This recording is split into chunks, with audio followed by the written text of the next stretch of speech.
Vai tevi interesē investēšana? Ja tā, tad cerams, esi jau abonējis investoru klubu. Neatkarīgi no tā, vai esi iesācējs vai pieredzējis investors, investoru klubs ir vieta, kur apmainīties ar viedokļiem, atziņām un pieredzi investīcijās. Portālā katru dienu ir ekskluzīvas ziņas un analīzes par investīciju darījumiem. Mēs ticam, ka investēšana ir būtiska daļa, lai uzlabotu finansiālo labklājību. Tāpēc negaidi un pievienojies gandrīz 1000 citiem investoriem Latvijā jau tagad. Abonements sākot no 3 eiro mēnesī. Investoru kluba podkāsts. Investē, un esi viens no mums. Labdien! Esiet sveicināti Investoru kluba podkāstā. Mani sauc Kaspars Pēcnieks, un esmu Investoru kluba izpilddirektors. Šajā podkāstā mēs runājam par investīcijām. Par investīcijām mēs runājam ar investīciju jomas ekspertiem, ar biržās kotētu uzņēmumu vadītājiem un arī cilvēkiem, kuriem ir ko teikt par investīcijām. Kā vienmēr pirms katras epizodes man ir jāpasaka, ka nekas šajā epizodē nav jāuztver kā investīciju rekomendācija, ieteikums. Katrs pats domājam ar savām galvām un paši pieņemam savus lēmumus. Kā redzat, šodien mums arī vide, jeb fons ir mazliet citādāks, jo šī epizode ir tapusi sadarbībā ar nekustamā īpašuma attīstītāju Pillar, un pašreiz mēs atrodamies New Hansa biroja telpās.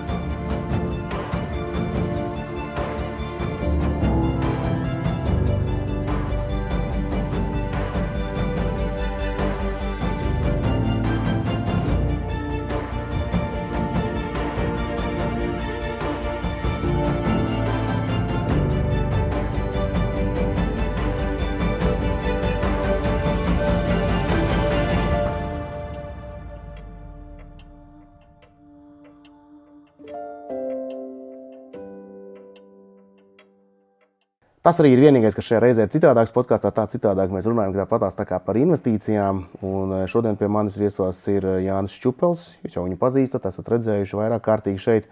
Un investoru kluba redaktors, investors. Un tad mēs šodien atkal tādā centīsimies, cik tu neformālā formātā var, mēģinot ignorēt, ja ka mūsu kameras filmē, ja, bet mēs jau tad pirms kadra nevar jau noturēties, jau sākt runāt par Bitcoinu, par Trump mediju un par vēl kaut ko. Dažus mēnešus neesam aprunājušies kopš gada sākuma, tad vēlreiz ir vērts parunāt par to, kas notiekās, kāda ir kaut kādi pārsteigumi. Varbūt iesākam vienkārši to, Jāni, pasaka, kāds tev noskaņojums ir par šiem dažiem mēnešiem, kopš mēs satikāmies janvārī, vai ne? Janvārī, man liekas, mēs pēdējo reizi satikāmies uz šo sarunu. Noskaņojums par šo periodu. Nu jā, īstenībā baigi precīzi laikam var savilkt kopā, jo ir tas janvārs, tad ir 3 mēneši pagājuši, tas ir tieši tā kā mēs pa ceturkšņiem ejam, tad ir apaļais tās nosacītais atskaites periods beidzies, un viss baigi forši. Nu kā, tad interesanti, kā mēs toreiz tur domājām, tad pirmajā ceturksnī bija akcijām, ASV akcijas, plus 10%, tas nāk pagājušā gadā jau plus 24%. Nu jā, noskaņojums... Noskaņojums ir interesants, it kā labs, bet jo augstāk tirgus kāpj, jo tramīgāks viņš paliek. Nu, tā, kaut kā, ja.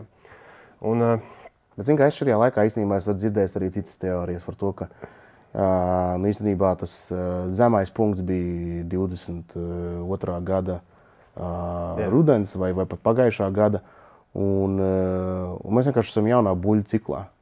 Un attiecīgi vēl kaut cik daudz mēneši, es pat neatceros, 6, 9, 12, brīvi kuģojam uz priekšu. Jā, nu īstenībā tur ASV ekonomika, ja mēs tā ņemam to pasaules līderi, ja, tad viņi jau ir tiešām labā stāvoklī. Vienīgi tas interesantais ir tas, kad tagad tik periodiski ir labi dati, un labi dati tieši akcijas uztver kā sliktas ziņas. Jo attiecīgi tas liek domāt, ka tās procentu likmes nelaimīgās, ir apnicis pa viņām tur rakstīt, paliks augstas ilgāk. Un tas atkal nozīmē, ka kādā brīdī varbūt šis viss ir tāds starposms, bet kādā brīdī tas tāpat beigsies ar ASV ekonomikas recesiju. Jā. vienīgi mēs to starposmu tā diezgan izstiepjam, ja? Un īstenībā gūstam ļoti, ļoti, ļoti labus guvumus, kā redzam tagad. Ko domā par tādu scenāriju? Es vienkārši tagad tā uz vietas domājot par tādu scenāriju, ka vienkārši pamazām visi pierod pie tām likmēm un apakšā tie dati ir gana spēcīgi un vienkārši paiet laiciņš, kamēr viss tā, šī ir realitāte, ko darīt, ja? Dzīvojam uz priekšu, ja? Un tikmēr, kamēr tur darba tirgus ir spēcīgs, ja? Un vēl joprojām tas naudas apjoms, viņš īstenībā nav baigi izsūkts no sistēmas, ja, salīdzinoši ar iepriekšējiem visiem, jo tās centrālās bankas ir bijušas diezgan piesardzīgas, jā, likmes viņas pacēla, bet baigi izsūkt viņas neizsūc, vai ne? Un ka varbūt tiešām ir tas no landing. Negribētu jau piesaukt, ja tādu piesauks, viņš tikai atnāks. Jā, bet tā jau arī ir noticis. Ja pagājušajā gada beigās visi runāja un to akciju cenu arī, kāpēc akcijas cenas aug, jā, likums nākamajā šogad tur saruks, ekonomika varēs elpot un tā viss būs labi, būs tas no landing. Pagājušajā gada beigās gaidīs 6 vai 7 tos likums samazinājums. Laika ejot, pagājuši tie 3 mēneši. Tirgus ir pieaudzis par 10%, un šajā pašā laikā tās likmju tie pazeminājumi šogad jau tiek gaidīti vairs tikai 2. Tā kā tas jau viss ir noticis, ko tu teici, kad tirgus vienkārši to sagramoja, un akcijas turpināja kāpt. Un tagad pēdējās dienās jau ir baumas, ka varbūt mēs pat varam nesagaidīt $1 likmi kāpumu. Jā, samazinājums domāju, vai ne? Jā, pat sagaidīt kāpumu. Jā, nē, tad es iespējams varēju tur pārteicos, bet jā, samazināju, protams.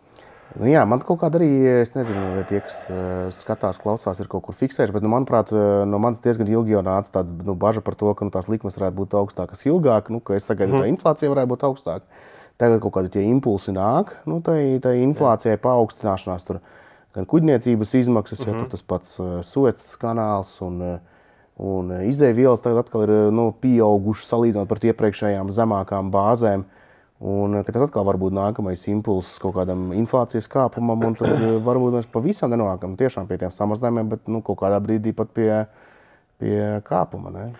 Jā, tas ir interesanti. Es saku, ka šis tāds starposms vai vesels cikls īstenībā ir izvērties, bet noslēgums viņam beigās būs tāds pats. Jā, un par to, ko tikko pieminēja, man liekas, JP Morgan šefs tikko vakar vai aizvakar kaut ko līdzīgu arī pateica, ka varbūt likums paaugstināsies.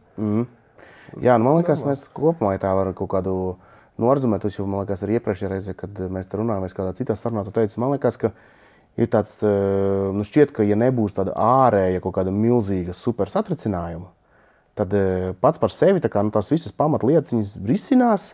Nezinu, kaut kas iekļaujas iekšā tur visādos scenārijos un vēl kaut ko ekonomika pielāgojās un kaut kam ir jābūt, vai ne? Bet es domāju, ka drīzāk lielāka varbūtība ir tam, ka notiks kaut kāds notikums, ko salīdzinoši gandrīz neviens nav prognozējis. Protams, vienmēr atradīsies kāds, kurš ir prognozējis, ja? Bet būs kaut kas tāds nosacīti milzīgs, un tas tad to visu atkal vai tur sašaurinās, ietekmēs un tā, bet tā citādāk liekas tāds pozitīvismu vilnis. Bet tas arī nav tikai Amerikā, vai ne? Citur arī rekordi ir. Jā, arī Eiropas akcijas lēnāk, bet ceļās, lai gan te ir tomēr arī ekonomika vājāka. Jā. Tam Standard & Poor's 500 indeksam mēs varējām nosinēt 5000 punktus. Jā, tas bija tāds zīmīgs pirmajā ceturksnī. Es zinu, ka es sāku strādāt šajā lauciņā, kad Standard & Poor's 500 bija pie 1300 punktiem. Tas bija 8. gadā pirms viss tā sabrukuma. Jā. Tad viņš tur 9. gada martā bija nolidojis, es nepateikšu precīzi, bet es atceros 666. Okay. Tā normāls cipars, jā, tāds zīmīgs. Bet jā, ko es tu gribēju teikt, nestoties uz to visu un to drausmām, tas tā laika. Akciju tirgus strādā. Tas ir tas. Un vēl tāds zīmīgais punkts, varbūt, ko es gribētu izcelt no tā bišķiņa citādāk, bet ar tādu nelielu brīdinājumu. Pat tādu tālāk zemi kā Japāna. Japāna, kurai tur daži varbūt tiešām prognozēja, ka tas varētu, teica, ka tas varētu būt tas piemērs, kad akciju cenas tomēr ilgtermiņā nekāpja. Ja? Jā. Viņi pēc 3-4 gadu pauzes sasniedz jaunu rekordu. Nu, dažreiz ir vajadzīgi arī 34 gadi, lai akciju tirgus pierādītu, ka strādā. 3-4 gadi, bet tas ir brīdinājums tāpēc, ka tas parāda to, ka, ja jūs nopērsiet tās akcijas augstākajā punktā, tur varbūt jāpagaida. Jā, bet daži 10 gadi. Es tam pilnīgi piekrītu arī, es domāju, ka tās konkrētās akcijās noteikti varētu būt tā, ka tu nopērci šobrīd iespējams tādas līmeņus, iespējams vēl kā augstāk kāps, ja? Bet ir iespējams arī to, ka tu viņu vairs neieraugi dažas 10 gadus, ja? Tādas līmeņas, bet ar to pašu Japānu droši vien būtu taisījis to dollar cost average, jeb to, ka tu pērc regulāri, nevis vienreiz un augstākajā punktā pa visu summu, ja? Bet regulāri tur katru mēnesi vai katru ceturksni pērc, ko īstenībā mēs katrs darām ar katru saviem pensiju līmeņiem, ja? Mēs katru mēnesi caur tām iemaksām pērkam tirgus pa augstākām, pa zemākām cenām. Tad Japānai, manuprāt, tas rezultāts ar tur beigās tīri normāls būtu. Droši vien, ka atpaliktu tāpatās no Amerikas, ja, bet viņš arī tur beigās būtu tīri normāls. Bet jā, par tiem burbuļiem, vai tagad ir burbulis, nav burbulis, man jau liekas, jā, ka skaidrs, ka kaut kādā brīdī kaut kāds nepatikšanas būs, ja, lietojot tādu maigu vārdu. Ja. Jā, tā ir gudras grāmatas, ir sarakstītas par visādu atgriešanos pie vidējā. Ja mums tagad jau gadiem ir bijusi paaugstināta tā atdeve no akcijām, tad tie argumenti ir par to, ka tur nākotnē viņi varētu būt nākamos 10 gadus, teiksim, zemāk. Tā ir daudz tekstu pietiekami.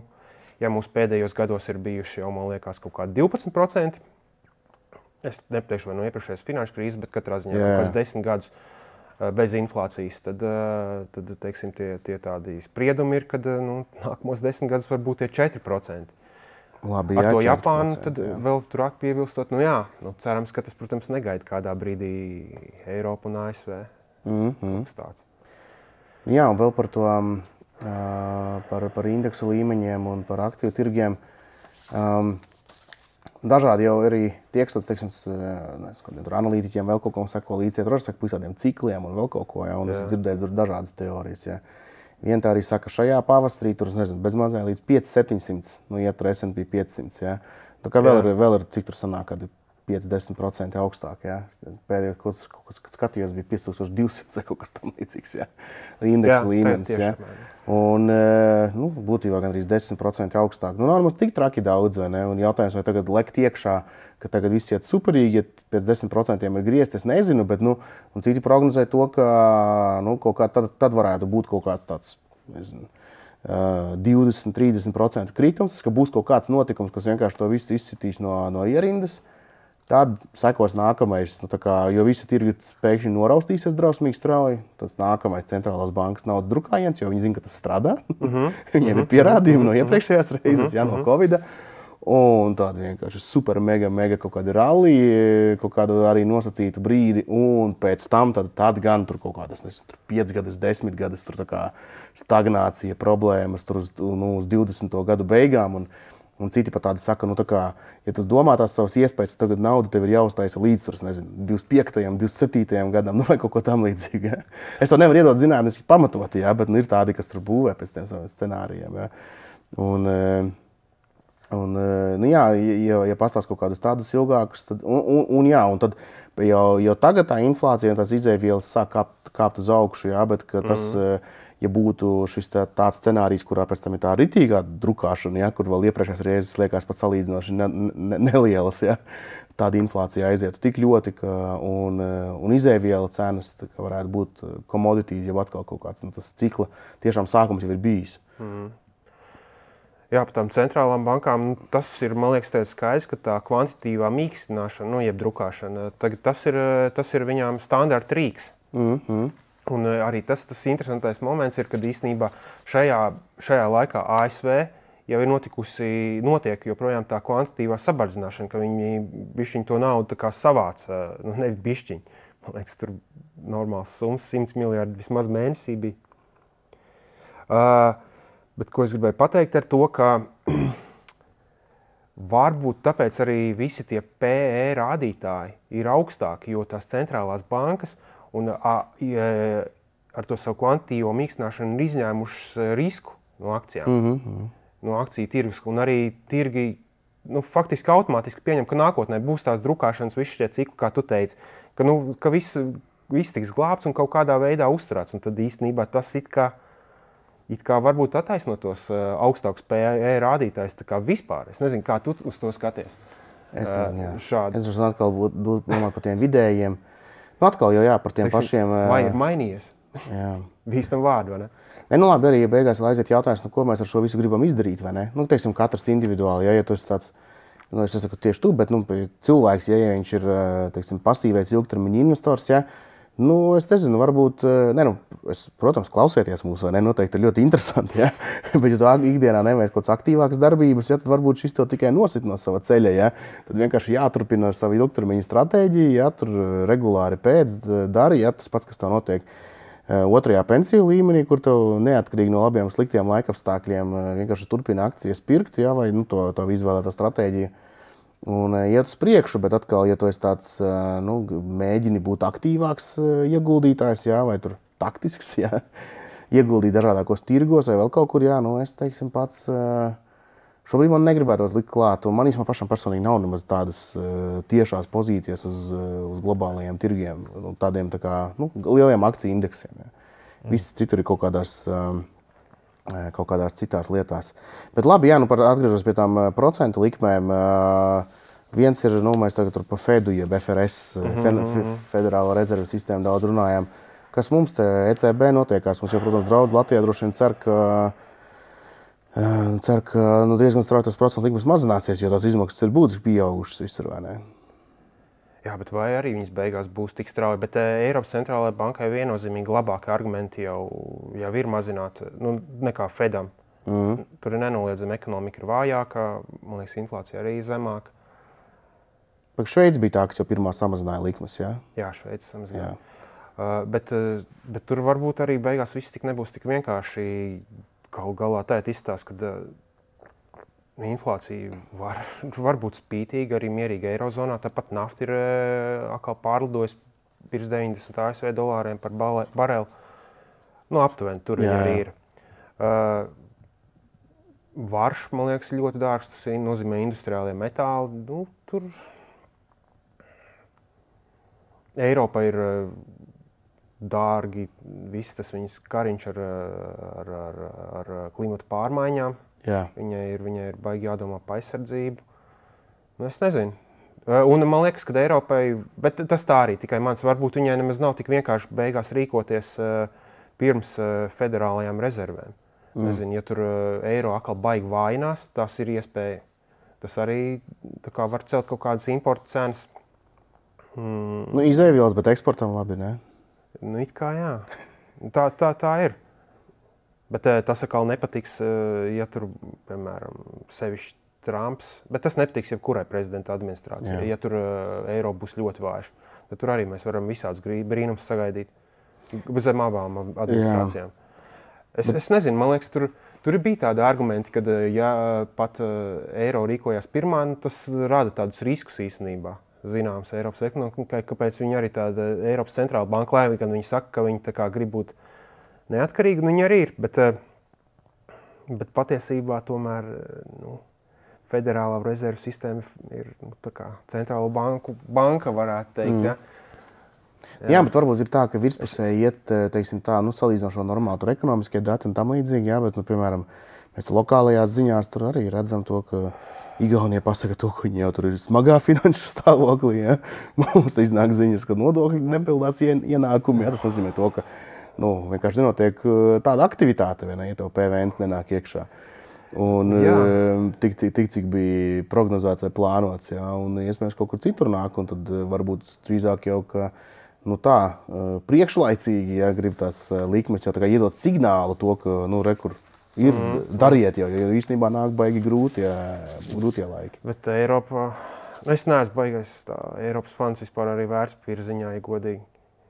Ja kaut ko skatos, tas pastos vairāk uz ASV, lai gan, kaut ko jau no Eiropas ieroči pareizi. Jā. Bet Tas Eiropas biznesa modelis ir diezgan satriekts īstenībā. Lielo ekonomiku, teiksim, izēvielas no Krievijas un svarīgais Ķīnas tirgus tai pašai Vācijai. Nezinu. Tas, ko es varbūt es negribu būt baigais pesimisms, bet Eiropa ir, manuprāt, tāds stagflācijas scenārijs diezgan. Organizējot investoru festivālu, mūsu mērķis katru reizi ir radīt tādu atmosfēru, kur tiešām neformālā gaisotnēs investoriem satikties, smelties iedvesmu jaunām investīcijām un pārdomāt, vai ir iespējams kā labāk pārvaldīt savas pašreizējās finanses.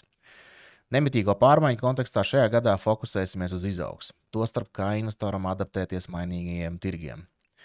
Pirmie viesi jau ir izsludināti. Starp runātājiem būs Matijas Valander no Igaunijas, Inga Bolukamini, Valters Vestmanis un citi. Dodies uz investorklubs.lv sadaļu pasākumi un rezervē savu vietu jau tagad. Bet, ja tu vēlies dalīties savā investīciju pieredzē, raksti uz redakcija@investorklubs.lv. Bet tu pieminēji ieročus un kāpēc pieminēji ieročus, ka Andris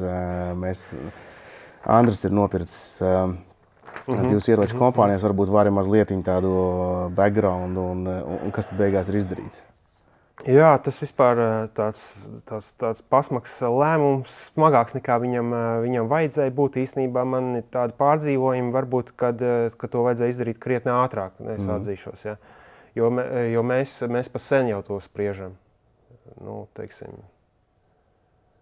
kopš tas viss tas karš tur sākās, tad jau mēs uzreiz to spriedām, un tad īstenībā tā laika tas Rheinmetall, piemēram, vienas akcijas tur ir fenomenāls pieaugums. Arī Saab, otrs, kas arī ražo, arī ir fenomenāls pieaugums.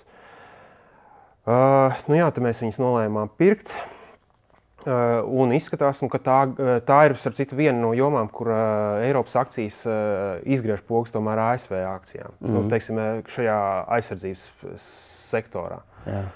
Jo tad ir, manuprāt, tur ir skaidra tendence iezīmējusies. Vienkārši tā bīstamība ir tāda, ka pat ļoti labas kompānijas un perspektīvas kompānijas var būt pārāk dārgas, ja? Un pārvērtētas būtībā. Pat neskatoties, ka viņas ir lieliskas un labas. Ja? Bet šajā pašā laikā es man liekas, vakar paskatījos Bloombergā, ka daudzi, teiksim, NATO valstu līderi spriež, ka īstenībā ar to alianses mērķi 2% aizsardzībai nav nemaz tik, teiksim, ka vajag 4%. Tas tikai sākumiņš. 4%, ja tas piepildās, tad tie ir papildu triljoni. Tie ir papildu triljoni, tad jā. Bet tām kompānijām, protams, ir izaicinājumi, jo tā kapacitāte viņām nav nemaz tik liela, tas nozīmē, ka tur ir ļoti liels. Bet, ja tas signāls tiek dots, mēs jau pirms tam to runājām, tās kapacitātes attīstīšana, tur, protams, tā pašam Rheinmetall, gandrīz katru tur iet kaut kādā tajā ziņu lapā, kur tās kompānijas, teiksim, apkopotas kaut kādas ziņas par to kompāniju, tur gandrīz katru otro dienu ir kaut kādi vairāku, pat 100 miljonu līgumi par munīcijas piegādēm, par gaisa aizsardzībām, par visu kaut ko. Jā. Tu skaties un tā.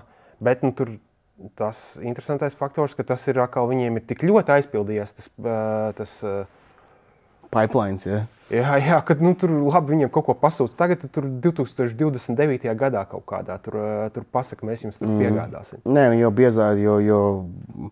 biezāks kļūst tas, ja pamatīgāks kļūst tas order books, ja pasūtījuma apjoms, tur tev lielāks pamatojums papildus jaudās likt iekšā, vai ne? Jā, tā kā... Jā. Varbūt ir viens pamatojums arī, kāpēc Eiropas, ka Eiropas akcijas, jo tiešām ASV tur visu laiku tā ieroču industrija ir bijusi salīdzinoši pieprasīta, ir visa, teiksim, tad vienmēr atrodi, kuram pasaulē vajag un kurš no tevis pērk, Eiropā ir bijis tāds salīdzinoši, cits noskaņojums, un tagad ir tāds, ka... Lai gan var arī paskatīties, kādi investori arī uz ASV šīs pašas industrijas, jo īstenībā viņi tagad ir, manuprāt, lētāki. Un īstenībā tur tāds lāču pakalpojums ar to ASV interesantām tādām retorikām un nostājām pēdējā laikā bijis tai industrijai, jo tad attiecīgi Eiropā tas saka, mēs labāk izvēlēsimies vietējos, ja mēs nezinām, es negribu runāt, kad ASV nav partneris, tas ir neiedomājami, bet kaut kā tad sliktā izdomā, es negribētu viņu pat nosaukt pa aizdomu, bet kaut kur viņi tur bezapziņā kaut kur sākus ir piezakties. To var redzēt, manuprāt, arī to kompāniju novērtējumos. Bet ja tas tiek atrisināts, tad ASV kompānijas šīs pašas, manuprāt, ļoti labā arī stāvoklī. Bet, ja gadījumā droši vien arī tīri vienkārši no ražošanas, no loģistikas vēl kaut kā labāk ir arī šāda te ražošana ir šeit uz vietas, vai ne? Īpaši, kur tev ir liels gaps un liels iztrūkums, jā, un potenciāli, ja tur domā par tiem kara draudiem un vēl kaut ko, tad labāk tev ir tuvāk nekā tālāk, vai ne? Jā, tas vispār ASV ir interesanti, protams, es negribu jau tur varbūt, ja tur par to visu to politisko situāciju, bet republikāņu partija, kas tur būžīgi ir tur tā kā bijusi šīs te ASV ieroču industrijas, tā kā šis tāds, mēs esam savējie, tagad tur viņi kaut ko tur dažkārt bišķiņi tur nevar saprast. Tieši tā. Es domāju, tur tie šefi nav arī īpaši laimīgi. Jā. Bet tas viss var tikt atrisināts, es domāju. Tas tā. Bet varbūt mazliet tā pavisam strauji nomainot tēmu. Tur lēmumi ir izdarīti, tas, ko mēs parunājām, ja vēl droši vien bišķiņ plašāk ir aprakstīts arī investorklubs.lv, ja tur investora Andras sadaļā. Bet vēl viena, nomainot to tematiku par izēvielām bija vēl viena lieta, ko mēs gribējām arī pieskārties. Labi, skaidrs, tur ekonomika spēcīga, būtu loģiski arī tā naftas cena aug, jo iepriekš bija bažas par to, ka ekonomika būs vai, tāpēc naftas cena krītās, vai ne? Bet tagad tirgi rulē, tāpēc ir skaidrs, ka naftas cena augas. Tieši ar to paņēmu pēc tās amerikāņu VTI nafta, ja, tad year to date, ja līdz šīm brīdim pieaugums no gada sākuma 20%. Ja. Brents 17%. Ja. Labi, tiem tā kā vēl būtu saprotami. Ja. Varš ir 10%, ja, kas iet visā tur zaļajā pasaulē un tam līdzīgi. Niķels 8%, kas tur vēl bija no metāliem. Labi, un tie visi industriālie pieņemsim. Varam atkal tur savas specifiskās nianses, ka tur kaut kādas tur ieguves jaudas un tur pārstrādes jaudas, vēl kaut ko, un tas tur rada baigo deficīti jau bija. Bet tā atkal mazliet cita tēma, bet pie dārgmetāliem, jo tev arī bija diezgan daudz sarakstījis arī par dārgmetāliem, gan par sudrabu, gan zeltu. Kas tur notiekās, ko tu vari teikt? Jūs varbūt uzreiz pieminējuši, jā, tad zelts no gada sākuma arī plus 14%, sudrabs plus 17%. Viņš jau palēcies. Pareizi. Es uzrakstīju, tāpēc palēcos. Biežāk raksti lūdzu vēl, jā, man patīk tāda notikuma sakarība, man patīk, jā. Jo kā arī vēl tajā pašā laikā likmes, ja visam skatās pēc tirgus likmēm, viņas pat atkal ir pakāpušās, vai ne? Ja skatās pēc tā, kā tirgus novērtē nevis to, ko centrālās bankas, bet, piemēram, ASV 10-gadīgais vai tam līdzīgi. Viņi ir pakāpušies īstenībā pēdējā laikā, un tad vajadzēja būt pretējai dinamikai, ja kā likmes aug, tad dārgmetāli krīt, bet viņi tā kā... Te, man liekas, arī tāds interesants efekts ir arī pa tām, bišķiņi atgriežoties pa tām likmēm, tur... Tāpat tās likmes tā kā ir skaidrība, ka, it kā vēl joprojām skaidrība, ka viņas samazināsies. Labi, viņas samazināsies mazāk, bet jo ilgāk ir šāda situācija, jo ilgāk tas ļauj notirgot to likmes samazināšanās stāstu. Jā. Teiksim tā. Okay. Tā arī var to uztvert, ja? Jā, viņas samazināsies, labi, viņas nesamazinājās tur tagad, viņas nesamazinājās vēl rīt, viņas nesamazinājās tā, bet viņas samazināsies tāpat nākotnē. Un visu laiku tā var arī atlikt, bet tu vari tirgot to stāstu, likuma samazināšanās stāstu. Kamēr tas tā ir, tad varbūt arī tās akcijas un arī tas zelts it kā arī brauc uz priekšu kopā. Bet jā, bet kādā brīdī tas var beigties, protams, jā, kad... Vēl šajā visā kontekstā tad citi investori uzdod jautājumus, ko zina zelts, to, ko nezinām mēs, vai ne? Vai ko zina tie, kas pērk zeltu, ka viņš aug? Bez pa sudrabu. Sudrabs piedāvā interesantu to spēli, gan ciklisku spēli, gan to dārgmetālu spēli.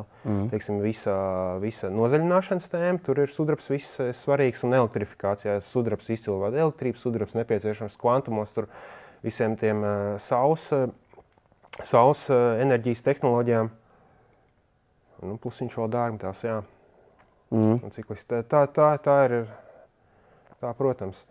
Labi, viena lieta, ko es pats, protams, varu ieskatīt par to zeltu, ko vismaz tie arī zelta analītiķi saka, kas būtiskas izmaiņas ir arī kopš, tas ir vienkārši bijis blakus efekts, ja, ka kopš Krievija iebruka Ukrainā, ja, un pēc tam reakcija no rietumu valstīm, ko viņi izdarīja Krievijas centrālās bankas rezervēm, atkal daudziem citiem ir, kuri nav, paši ir nosīt rietumu pasaulē. Ja.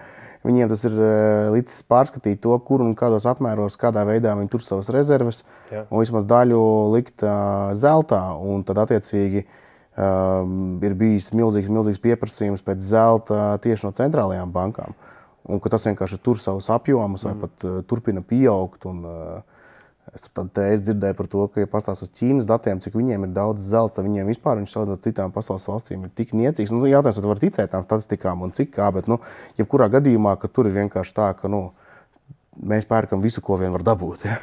Un ka tas varbūt arī to cenu spiež uz augšu. Jā, nenoliedzam.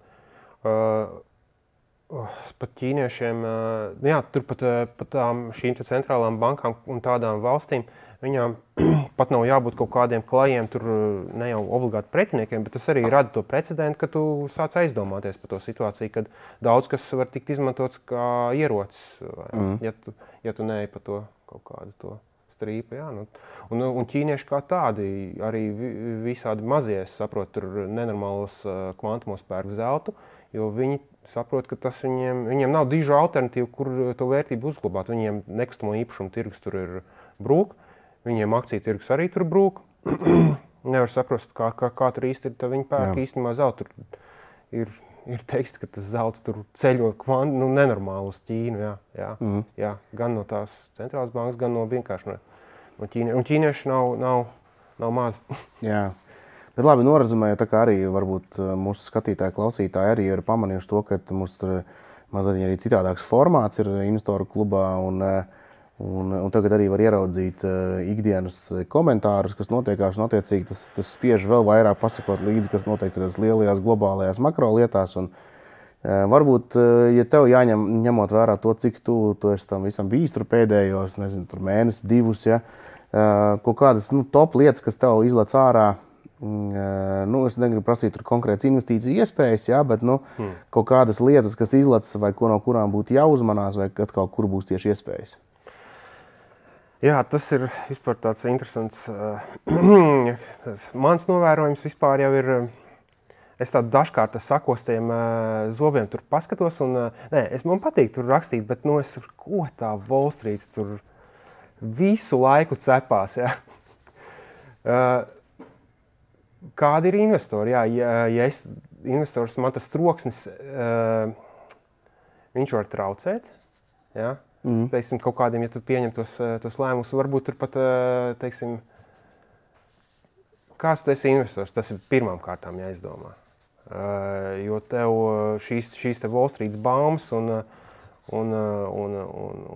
spekulācijas un kaut vai pat kaut kādi tur fakti var traucēt taviem ieguldījumu lēmumiem un saduļķot visu ūdeni. Ja man jāizsaka kāds secinājums, tad Wall Streetai ļoti patīk baumot. Tā, es teikšu tā. Zini, ja tu man saki tāds, es negribu neko tādu, man liekas, tur vairāk. Tas ir interesanti. Tas ir interesanti kā tādas ikdienas ziņas skatīties. Labi, kaut kādu virzienu, kur skatījies šobrīd ieguldījumiem vai ja kādu globālā makro klasa ir jānosauc vēl kaut kas tev varētu likties? Man tīri personīgi varbūt atkal tā interesants šķiet tīri varbūt naftas kompānijas, ja godīgi. Viens ir naftas cena pakāpusies, bet ir spēcīgs pieprasījums pēc naftas, ir ģeopolitiskie apstākļi. Un ir interesantais tas, ka nafta proti es tad bišķi, man liekas, aizmirsu, ko es gribu. Jā, naftas kompānijas, var sakot, visā šajā apstāklī, viņas ir diezgan sakārtojuši savu māju. Teiksim, tā gan investori nepatika, gan tā viņa šaustīšana, tad viņas, manuprāt, ir tāds laiks, kad viņas gan atgriež naudu fenomenāli apmērā investoriem, gan viņiem ir augstas cenas, gan viņi ir apcirpušas izdevumus, gan viņas ir ļoti perfekcionējušas, kā veikt kaut kādus ieguldījumus lielākus. Viņas maksā arī labas dividendes. Manuprāt, viņas piedāvā labu vērtību. Un vēl viena lieta, kas, manuprāt, sāk šķubīties, tas ESG uzstādījums. Var redzēt, ka jau ir noteikti tāda spirināšanās pretī, un investori arī paši sāk skatīties, ka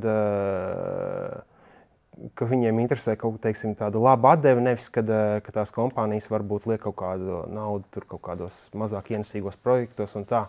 Teiksim, es tā to saredzu, ja tas man būtu jāizceļ īstenībā. Okay. Nafta man patīk, jā. Tie ir naftas kompānijas, bet tas arī tā gluži jauna spēle arī vairs nav. Jo šogad ExxonMobil akcijas ir pieaugušas par 20%. ExxonMobil es tā varētu uzskatīt tādu simbolu tam. Jā.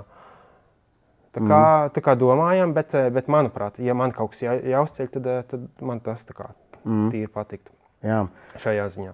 Jā, viņas joprojām, manuprāt, ir lētas pret to, ko viņas piedāvā. Kā viņas savduši kārtībā to savu māju. Jā. Tā. Un es no otras puses varu ko iedot par to lētumu runājot. Ja. Par to lētumu runājot Baltija. Ja. Es zinu, ka tu Baltijai ne tik daudz seko līdz, cik es. Bet es varu no savas puses iedot, ka tām pašām Baltijas akcijām ir diezgan tas lētums iestājies. Es domāju, ģeopolitiskā riska prēmija. Ja. Viņa vēl joprojām ir diezgan augsta. Tie PI, cenas peļņas attiecības daudziem ir ļoti zemas. Es tagad no galas neatceros, bet bija kaut kāds nesen apkopojums un bija, ka tāds vidējais kādiem lielajiem Baltijas akcijām ir pat 7 PI, ja? Vai 8 kaut kas tam, vai pat, es nezinu, tuvāks 6. Citiem vispār milžiem ir 5, ja? Un nav jau skaidrs, kurā brīdī tas kaut kas mainīsies, bet man gribētos teikt to, ka kaut kādā brīdī tiešām ir salīdzinoši milzīgas iespējas tikai tāpēc, ka vai samazinās ar ģeopolitiskā riska uztvere vai kādi pozitīvāki noskaņojumi vēsmas parādās, ja, tad diezgan strauji var mainīties. Ja, un, protams, vajadzēs droši vien kādu milzīgi pozitīvu IPO, lai notestētu noskaņojumu. Ja, ja par tiem IPO, kas potenciāli nāk, tieši mēs ierakstām 10. aprīlī. Man gribu pateikt, kurā datumā jūs šo epizodi skatāties, kad mēs viņam nopublicējuši, bet ierakstām mēs 10. aprīlī.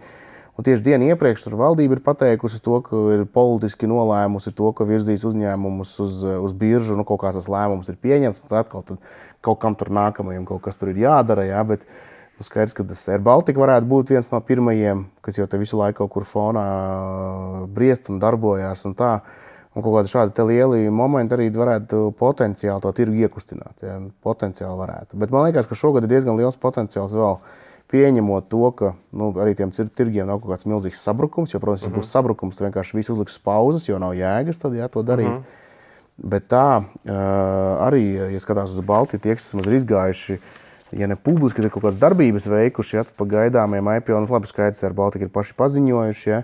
Citadele tur ik pa brīdim kaut ko atkal saka, tad kaut kur atkal nesako darbības, bet varētu kaut kad būt. Tad mums martā bija investoru kluba pasākums pie Storenta, mēs bijām aizgājuši ciemos. Tur viņi saka to, ka viņu nākamais solis kapitāla tirgos varētu būt IPO. Jā, tagad bija obligāciju laidieni, bet nākamais varētu būt jau IPO. Es nezinu, vai tas ir šogad vai kad, to es nezinu, to redzēsim, atkarīgs no tā, ko viņi redz un tam līdzīgi. Tad interesanta ziņa bija arī pagājušajā nedēļā laikam, ka Clean Air ir izveidojis darbinieku opciju plānu. Tas man uzreiz tādu iedod signāliņu, ka parasti šādas te sāk darīt tad, kad jau plāno iet uz biržu tā, lai arī tai uzņēmuma vadībai un top cilvēkiem būtu tāds lielāks skin in the game un potenciāli nākotnē lielākas peļņas iespējas, tad laicīgi jau uztaisa tās opciju programmas. Ja citi to dara tieši iešanas biržā brīdī, ja, tad es nesaku, ka viņi tagad ies, ja, bet var sanākt tā, ka kādā dienā mums pēkšņās, šitie arī iet. Ja. Un Hestio vēl kaut kad pagājuši gadu bija arī tāds apsaimniekotājs, bija kaut ko stāstīts, tieši ticamāk būs tur alternatīvā birža, tie mazāki. Bet, tas bija tikai no Latvijas. Jā. Es pa Lietuvu, Igauniju nemaz tik sīki nezinu tās visas nianses, kurš tur plāno, kurš neplāno iet.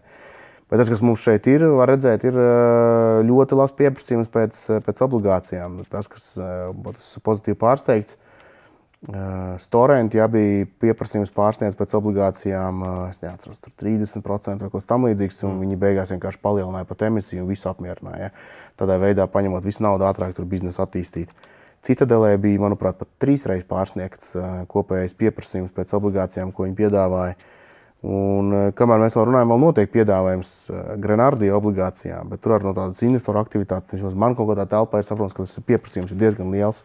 Kas viņus izķer?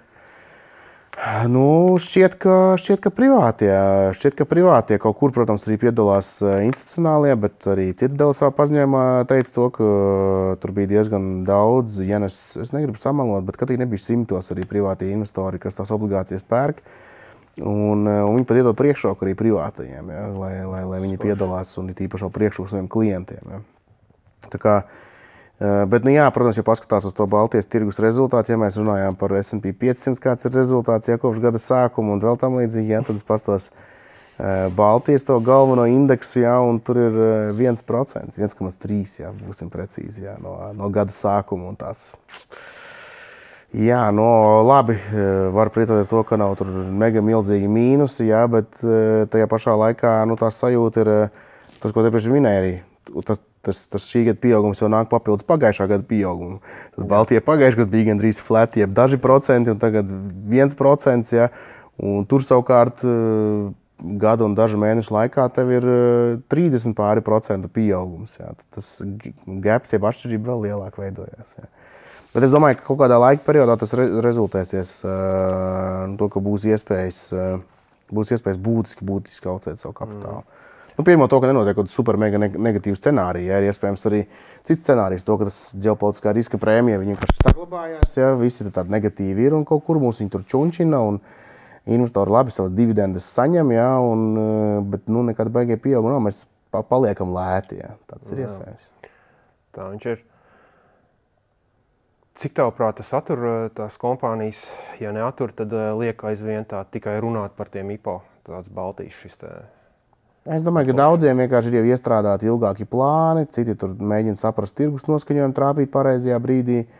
Nu kā kuram tur tie faktori, bet es domāju, ka jo visu laiku mainās jau arī tie uzskati, jā, nu tāpatās tur kaut kāds konsensus bija, nu ka likmes mazinās šogad, ja. Kad mazina likmes, tad, kad ir slikti ekonomikai, jā.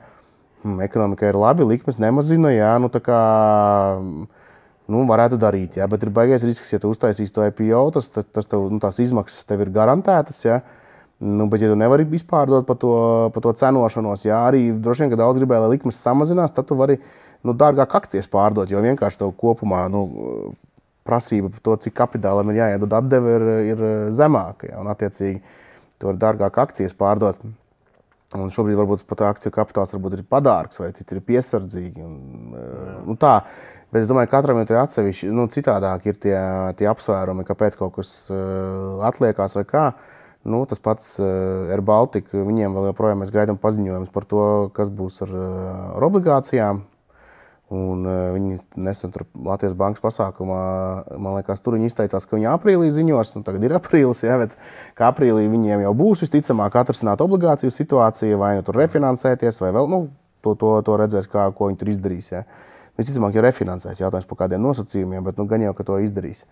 Un tad jau tālāk viņiem ir vaļā tas ceļš uz IPO, tur daudz fiksāk es negaidītu, jau drīzāk daži mēneši vēl noteikti līdz tam būs jāpagaida, un tie valdības lēmumi par to, ka kādu kaut kur virzīs, tur atkal ir tā, ka tas viss ir tik drausmīgi lēni, jā, tas ir tik drausmīgi lēni, jā. Un arī privātam uzņēmumam mēs skatāmies, mums gan pasākumos ir bijuši tie, gan par obligācijām runā, gan citi emitenti, un tad nu, tādam uzņēmumam, kas pēc jau ir tur super sakārtots pēc korporatīvā, tur viss tur, Viss tāpatās tādam aiziet uz IPO, nu tas bieži vien ir, nu, es nezinu, gads minimums, ja, sagatavoties tam visam. Attiecīgi, lai tu iet uz IPO, tad tas lēmums bija jāpieņem, nu, 23. 22. gadā, ja, un tu šogad eji. Ja, un droši vien ir daudzi, kuriem tas kaut kādās tur pozīcijās vai plānos, un kaut kur tur iestrādāts, un viss tur backgroundā vai fonā tās darbības notiek. Es domāju, mēģina arī noķert tos pareizos brīžus. Jā. Jo citiem ir vienkārši jāņem, kurā brīdī vajag. Nu, mēs pagājušajā gadā redzējām to pašu APF holdingu, jā, viņiem vajag to nākamo izaugsmes momentu, jā, tur jau viss notiekās, tie cehi jāceļ, jā, nu tad daram, jā. Nav baigi variantu atlikt, jā, nu vai ir jāmeklē cita vēl dārgāka varbūt nauda nekā pat šādi, ja tu vari atrast viņu, jā. Un Indexo, jā, nu, bija vajadzība piesaistīt līdzekļus. Jā. Tā nav vairs daudz laika, kur gaidīt vēl kaut ko. Tev ir jāņem to, ko tu vari paņemt. Jā. Tiem, kuriem ir tās izvēles brīvības, ka, nu labi, varbūt pagaidām nemaz tik ļoti neaugsim, pagaidīsim labākus, pievilcīgākus brīžus. Jā. Tie varbūt arī atliek to gaidīšanu. Bet es domāju, ja mums saglabāsies tāds pozitīvisms tā kā ir tagad, tad varētu būt, ka šis gads būs gan daudz tāds interesants iespējas, ka man un tev būs ļoti daudz ko rakstīt, pasākumus taisīt un būs jautrība. Jā, cerēsim katrā ziņā kā cipo. Tas būtu labi arī vietējiem investoriem vispār arī. Viņi sāk ar to, skatās citu, domā, pīčo, izglītojās. Līdz ar to tas baigi pavelk uz augšu vispār, manuprāt, to kultūru. Jā. Un vēl ir svarīgi, lai to naudu arī aktīvāk paši pārvalda. Ja. Tie 10 miljardi mājsaimniecībām vēl joprojām stāv. Starp citu, krājobligācijām atkal likmes ir pieaugušas pirms brīža, jo, man liekas, tur vienbrīd pat gadīgās bija pat 3,15, bija pakritušās. Tagad ir 3,7 atpakaļ kaut kas tāds. Jā. Normāls, ja to, es saku, ja gribās dabūt alternatīvu bankā, tad pirms nodokļiem tā likme ir jābūt 4,5%. Ja. Tādus tur nav. Ja. Un, ja esam rūpīgi saimnieki par savu naudu, ir jāņem tur, kur mums tās iespējas ir. Ja. Jā, to jau mēs esam teikuši. Ja tur viņi stāv un tu nedomā viņu izmantot, teiksim, tā tuvākā gada laikā, tad kaut vai labāk tajās krājobligācijās. Tur viņi nobāzē un tur īstenībā tas ir vienkārši pēles klikšķiem, tur var to izdarīt īstenībā. Jā, un pēc tam vienkārši pēc gada skaties, man nauda ienāca, ja par ko. Jā, labāk tad tas, kas varbūt noseks vismaz kaut kādu to inflāciju varbūt. Kaut vai tā. Labāk ka tā, nekā. Vai tevi interesē pasīvā ieguldīšana? Balstoties uz lielo pieprasījumu, mēs kopā ar Indexo latviski tulkojām un izdevām pasaulē slaveno finanšu pratības grāmatu par saprātīgu investēšanu, ko sarakstījis Džons Bogls. Bogls ir kaismīgs pasīvās investēšanas stratēģijas aizstāvis, jo viņa prāt ieguldītājiem tas ļauj ar būtiski mazākām izmaksām sasniegt labākus rezultātus ilgtermiņā. Grāmata pasaulē guvusi atzinību ar tās praktisko un plašam lasītāju lokam interesanto skatījumu uz akciju tirgiem. Šī grāmata būs lielisks papildinājums tavam grāmatu plauktam. Lai iegādātos grāmatu, dodies uz investoruklubs.lv sadaļu grāmatas. Jā, taisnīgi. Labi, bet pašās varbūt mums šīs sarunas izskanās varbūt kaut kādas pēdējās vēsmas vai kaut kādas, nezinu, atziņas vai domas, skatoties uz priekšu, kaut kādas, nezinu, prognozes. Varbūt es varu trako prognozi izteikt. Nav viņa piepildāts, bet tā kā mazu varbūtību, bet tas varētu būt super ietekmējoši. Man liekas, Saxo banka pa laikam kreis gadā taisīja 10 trakās prognozes, tā kā out of left field vai tā kā ārpus redzes loka, bet ar mazu varbūtību, bet viņas notiek super mekotas izmaiņas. Kā mēs varētu to prognozi izteikt? Man liekas, ka es teicu, ka S&P 500 gada beigās būs 5500, bet tas nav nekas traks. Bet tas tāpat ir vēl kāpums. Es padomāšu par trako. Ja man pat trakā virzē jāsaka, varbūt tu. Es domāju, trakais variants ir tāds, ka notiek kaut kāds notikums. Ko mēs tā kā, kaut kas līdzvērtīgs, bet tas noteikti nebūs tā kā pagājušais to, ka tur Lēmans aiziet pa burbuli. Būs kaut kas cits, jā. Bet kaut kas tāda tipa, vai tas ir kaut kāds apdrošinātājs, vai es pat nezinu, kaut kas saistīts ar lielu kredītu placi, vēl kaut ko. Un ka tad vienkārši ir tā kā, momentāns tā kā apsīkums ar to likviditāti. To, ka tā apetīte pazūd pilnībā, neviens vairs nevienam netic, un tad tiem, kuriem ir jārefinansējās, tie ir tā kā, mēs esam bedrē, jā. Tā kā nav variantu vispār, tur jāiet bankratos un tam līdzīgi. Un tad feci sāk drukāt. Jā, bet jautājums, vai tad vari tik fiksi iekustināt to visu, un es domāju, tā kā tas ar kaut kāds 8. 9. gadsimts, tā kā, tie notikumi noteikti, tu vari droši vien tur izstiepties, sarauties, jā, jo...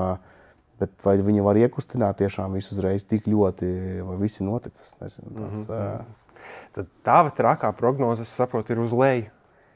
Jā. Tas ir interesanti, jo es uzreiz domāju uz augšu. Cik man augstāk to līmeni kaut kādu pavilkt. Tā. Jā. Uz augšu, protams, varbūt pozitīvie pārsteigumi.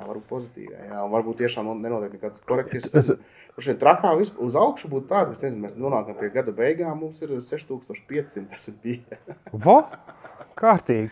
Normāls līmenī, tas visi ir aizmirsuši, kas tas vispār tāds notiekās.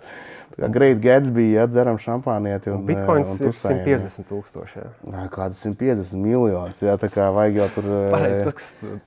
Tagad jau viņš tur pie 70,000 bija, tas jau, labi, dubultoties, tas jau būtu forši, Tas nekas nav, Bet pašās beigās, labi, šo atgādināju, mums viens temats pierakstīts bija, ko mēs arī gribējām aprunāties par Bitcoin ETF efektu.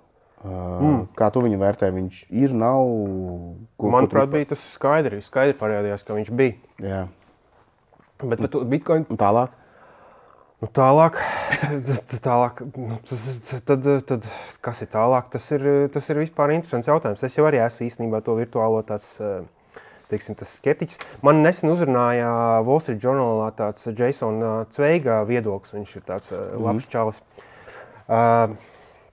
Viņš atgādināja, ka 17. gadā Macy Planta viņai ļoti iepatikās tāda pēļu kaklarota Cartier. Un tad attiecīgi viņas vīrs apmainīja to kaklarotu pret Manhetenā tur supertrooper īpašumu.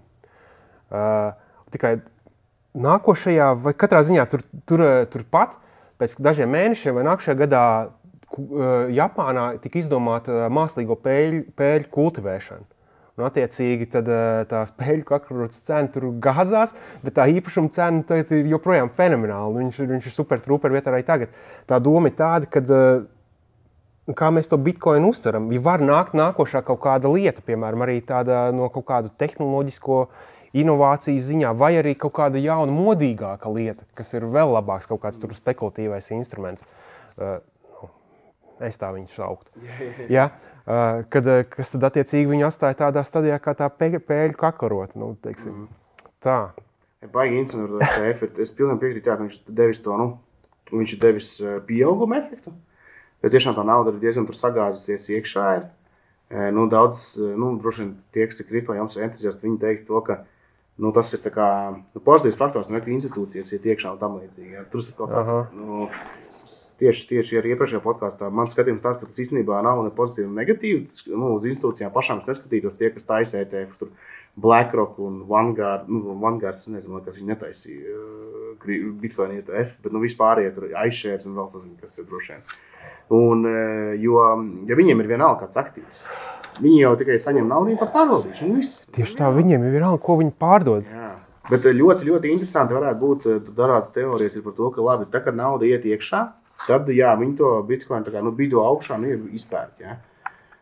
Un iepriekš, kad bija kaut kādas tur lielākas kripto krīzes vai vēl kaut kas, tad bija tā, ka tu, pēkšņi tur Bitcoin sāk krist vai vēl kaut ko, ko darīja tur kripto investori, viņi pārdod Bitcoin, nopērk to ēteri, bet trezori, ja? Un būtībā tā nauda paliek tajā kripto ekosistēmā. Bet tad, kad pārdos ETF, tas nozīmē to, ka no kripto ekosistēmas naudu ņem ārā. Un tas vēl nav bijis un nav iztestēts, un kas notiek tādā gadījumā, piemēram, es nezinu, kas tur notiek, un Bitcoins krīt no 70,000 vai no 60, vienalga, cik viņš tagad ir, uz 30, uz 20, kaut ko tam līdzīgi. Un tie, kas tagad sagājuši ar ETF, saprot, Dievs, ko es izdarīju, jākāp ārā, jo tas viss bija spekulācijas. Un iemesli var būt visdažākākie. Kaut kas jauns, modīgāks, viss kas var, jā. Un tad ir iespējams, ka tiešām paraujās kaut kāds lejupvērstais. Bet ir pilnīgi arī iespējams to, ka arī varbūt šāds kaut kāds moments ir tas, kas izraisa kopējo tirgus nestabilitāti vai kritumus, tāpēc, ka kopējais noskaņojums par riska aktīviem būtiski izmainās. Un tajā brīdī, kad tu sāc vienā vietā zaudēt naudu, sāc varbūt citur vienkārši gribās tā kā, man vajag piefiksēt, visu izraušu ārā, galvenais, ka man kaut kas ir. Ja. Un ieslādās tā kopistiski tāds prāta noskaņojums, jā, tāds viss var būt. Bet kā arī pieņem tā pati Tesla, Tesla jau tagad diezgan maz kaut kāds, kas kaut baigi piemin, ja. No augstieniem akcijas cena ir nokritusi, jā. Visos tajos modeļos bija paredzēts, ka tur super augsts, tur visi mašīnu pieprasījumi jau pat kaut kādam lielajiem investīciju bankai. Es redzēju, ka izstās pilnīgi reāls scenārijs, mēs pie $100 ejam uz to akcijas cenu, ņemot vērā tur zemāk pieprasījumu pēc mašīnām, bet bija taču 400, cik bija tur akcijas cena, vai ne? Kaut kas tāds arī bija. Pie esošu bez splitiem. Jā, tā ir tā problēma šāda tipa akcijām. Tā nākotne ir sacenota tik perfekti iekšā un tik bieži vien tāda, ka, jā. Un nākotne, vai ne? Bet tā ir. Tā ir. Nu, labi, par to nākotni domājot, tad mēs tev atkal satiksimies šādā sarunā droši vien nākotnē. Tas mums ir skaidrs, ka tas noteikti piepildīsies. Jā, tā ir tas atšķirībā no tirgiem, tas tā noteikti būs. Un visticamāk, mēs jau atkal pēc kāda ceturkšņa satiksimies, bet tā līdz tam investoru festivālā mēs, protams, arī ar tevi satiekamies un aicināt arī visi, kas tik tāli ir noskatījušies, ja vēl nav kabatā investoru festivāla biļets, tad jāiet jānopērk un jānāk satikt gan mūs, gan visus citus runātājus, bet jūs jau zināt, kur meklēt investoruklubs.lv un sadaļa pasākumi, tur būs, esam jaunas runātājus ielikuši un ļoti spēcīgs pasākums izstāsts būs. Bet labi, paldies, Jāni, ka atnāc šodien parunājies ar mani un jā, es ceru, ka jūs arī lasītāji, klausītāji, skatītāji redzat to visu, ko mēs tur darām, novērtējat un sekojam līdzi. Jūs jau zināt, kur. Tas arī viss šoreiz. Visu labu, tā! Visu labu!